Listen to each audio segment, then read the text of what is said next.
Alrighty, welcome back everyone. We just talked about my biggest concerns for my top 10 teams. Definitely some things in there that I think could keep teams from being a national title contender. If Ohio State doesn't have that defensive line to the level that it has been in past years, I don't know if they have the team to make that national title run. I think they have the talent to make it work though. So I'm not super worried about that, but definitely something to watch up there in Columbus this year. But let's get into a little bit of a catch up. We got the SEC Media Days underway about 10 minutes from me here, but we got a couple of things that we already have to talk about from the media days, a couple of things to get you prepared for the next couple of days of media days, and we'll talk about to start here, just want to talk about the schedule overall for media days. Today, we saw LSU, South Carolina, Ole Miss, and Vanderbilt, I believe, is still yet to go on today. I believe Ole Miss is kind of going through their rounds right about now. So, a couple of different things that we'll hear from today. LSU obviously already took the stage. Brian Kelly sounds like he tried to make a joke right away, didn't necessarily catch on the way that he was hoping. At the end of the day, there's always going to be at least one awkward moment from media days with Brian Kelly, so not super worried about that. But at the end of the day, we have LSU, South Carolina, Ole Miss today. Tomorrow's a huge one. We got Georgia and Kirby Smart. Definitely will have something to say about that team last year. Auburn, Tennessee, and Texas, and we'll talk about one of the big stories from them. For Wednesday, we got Alabama, Mississippi State, Florida, and Oklahoma. Will be really interesting to hear from John Mateer about this upcoming season for the Sooners. And then Thursday, Missouri, Kentucky, Arkansas, and Texas A&M will be really interesting to hear from some of those teams, particularly Missouri. Very interested to see what Eli Drinkwitz has planned for them up there in Columbia this year, because very talented team. If Bo Perebla can put it together, be a very interesting team going into this year. But some big time talking points. 11 quarterbacks will be in attendance. The only teams that are not sending them is Bama. Not announced. I think it's going to be Ty Simpson, but they have not officially announced that yet. Kentucky introducing Zach Calzada. That will be your starter, but just a transfer guy. Don't necessarily need to take him, and had some guys that were more than worthy of going to SEC Media Days over him. Missouri, as we just talked about, Bo Perebla is not at SEC Media Days. Totally understandable. Tennessee, Joey Aguilar is not there. They haven't announced anyone, and we'll get into that here in a second. And then Texas A&M did not bring Marcel Reed. Feels like more of a seniority thing than anything else. Frankly, got a little bit of news around Le'Veon Moss this past little bit that probably will keep him away from media days. I'd love to hear him talk, if I'm being totally honest, but at the end of the day, let's be honest, he probably will not be in Atlanta this week. So we'll obviously get into that in a little bit more detail as some more stuff happens around that and we hear what the punishment's going to be, all of that stuff. But at the end of the day, 11 quarterbacks will be there. We already heard from a couple of them like Garrett Nussmeier, and it'll be really interesting to hear from some of these guys, particularly John Mateer, at least for me. Very interested to see how him and Ben Arbuckle are kind of taking over that place over in Norman. Then we got to talk about this. This will be the story of the entire week, and I can promise you without even a question, Arch Mania will be crazy. Arch Manning will be absolutely hounded every single step he walks in that Hall of Fame this upcoming week. Tomorrow is going to be insane. There will probably be more people around him than any other media day that has ever happened around any single person. He is going to be the show. There's no doubt about that. Frankly, it's going to be really interesting to see how he handles that. I think he's handled it very, very well up until this point. This will be kind of the moment when it all becomes really crystalline, where you are the starting quarterback of the University of Texas. You got to take the stage in. You're probably going to be asked some very odd questions. I'll be totally honest with you, because people have been waiting for this moment, and I think a lot of people will have a lot of questions. I'm very glad they have a time limit on these availabilities, because he would be sitting there for about 12 hours if everyone got to get their questions off. But that'll be really interesting to watch. We'll have plenty to talk about on Friday when it comes to Arch Manning, but have to imagine he won't quite give the quote that everyone is looking for. I don't think he's going to give you anything crazy. I think he's just going to be Arch, and that's a relatively understated guy if you've seen him over the years. Josh Heupel, very interested to hear him talk. Oh, excuse me. Very interested to hear him talk about the quarterback situation. Obviously, Nico Imaliava finds his way to UCLA. You bring in Joey Aguilar from UCLA. How is all that working? Is Jake Merklinger really taking the strides? Is George McIntyre really taking strides? Is that quarterback position a little bit more up for grabs than some of us think right now? I think we'll find out a little bit in a couple of days here with Josh Heupel. I tend to believe it's going to be Joey Aguilar going into the season, but don't feel overly confident he's going to finish the season. So it'll be interesting to hear what Josh Heupel has to say and just how confident he is in his quarterback situation. A couple other people that I'm very interested to hear from. We talked about John Mateer. Just very interested to hear about what's going on around Norman right now because a lot of questions about what Brent Venables is going to do if this year does not go the way that he wants. Then I think Kalen DeBoer is going to be fascinating to hear from. A great offseason for Alabama. A lot of things coming into place. Feels like it's finally his team. You'll definitely feel that. There's no doubt about it. I feel like he will have a confidence to him when he takes the stage in Atlanta that he probably didn't have this time last year. So will be really interesting to hear from him the first time that he kind of doesn't have to be the guy that's taking Nick Saban's place. He's now just the Alabama head coach, and he can kind of go in with a little bit more calmness. Connor Tollison, kind of a guy that maybe you don't know the name of, the center over there at Missouri. Just really interested to see how Bo Pueblo is coming along because I think that Missouri team's right in that sweet spot where you have a very attackable schedule, you have plenty of talented players.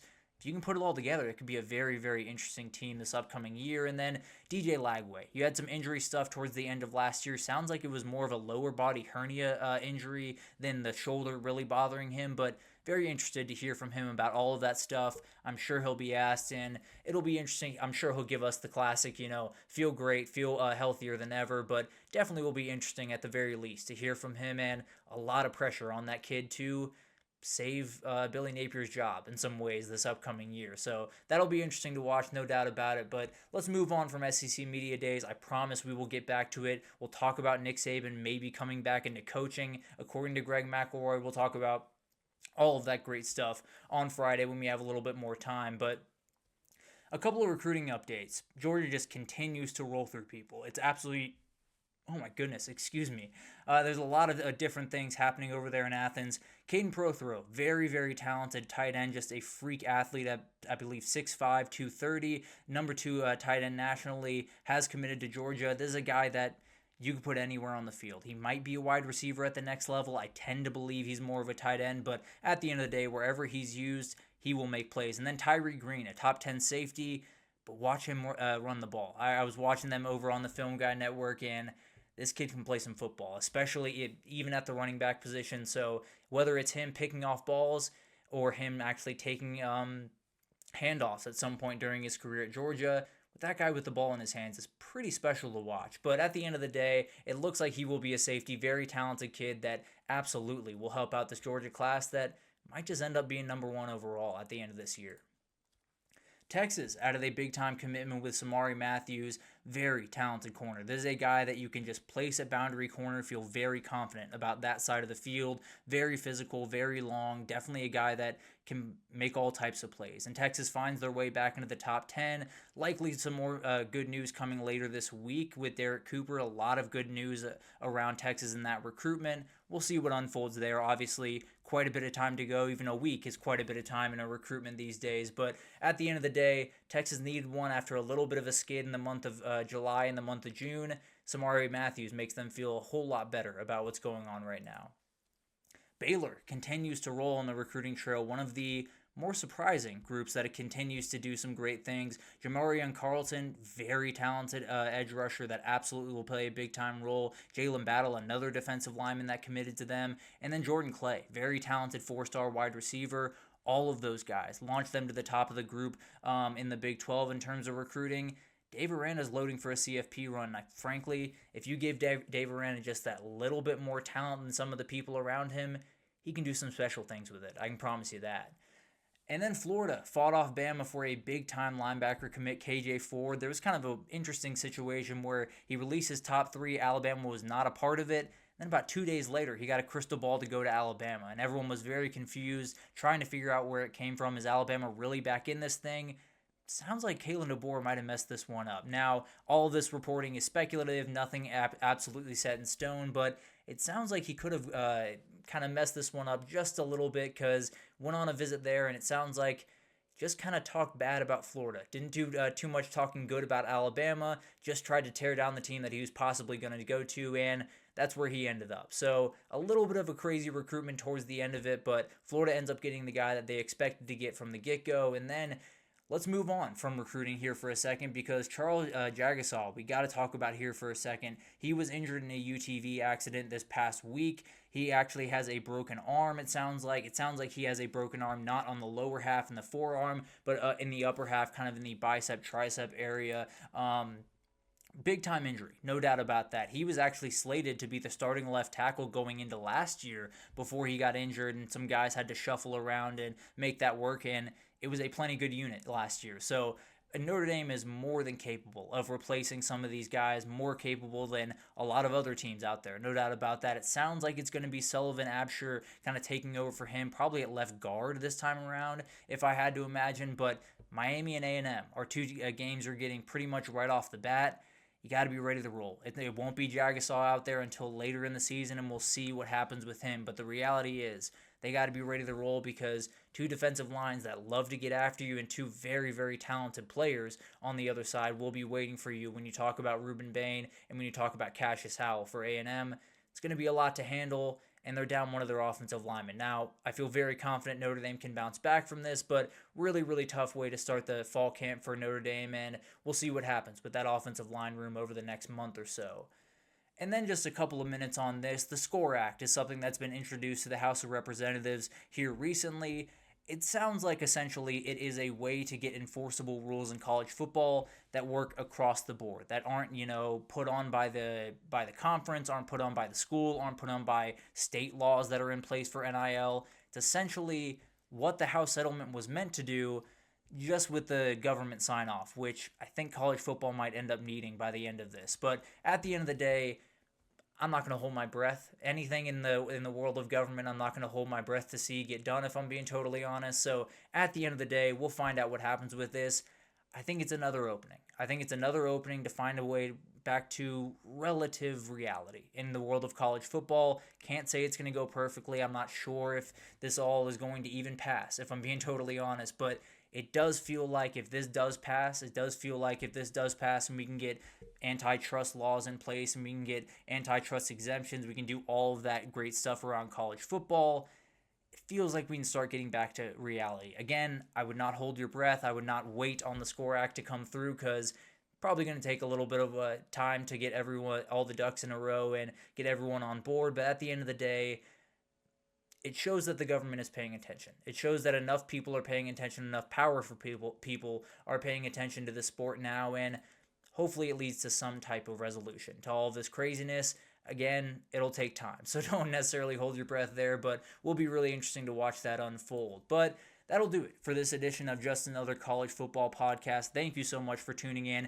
Please like, subscribe, comment, do all of that great stuff. I can absolutely put in any questions you have into Friday's show, so please drop anything you have in the comment section. Would be more than happy to get around to that on Friday's show. But a lot of different things going on my social pages. If you want to follow over on X, _Thomas or JACFB Podcast, another one over there on Twitter, as well as on Instagram. So please go follow in those places. Definitely will be releasing more kind of short form content, maybe some hot takes coming here in the month of August, but a lot of different things happening around Just Another College Football Podcast over the next month or so. So definitely be following on all those pages. Like, subscribe, comment over here, and let's continue to have a great time as we count down the days to college football season. Believe we're hitting 40 right about now, so going to be awesome to count down the days. But let's make sure you do all that stuff. Thank you so much for listening, and I'll see you guys on Friday.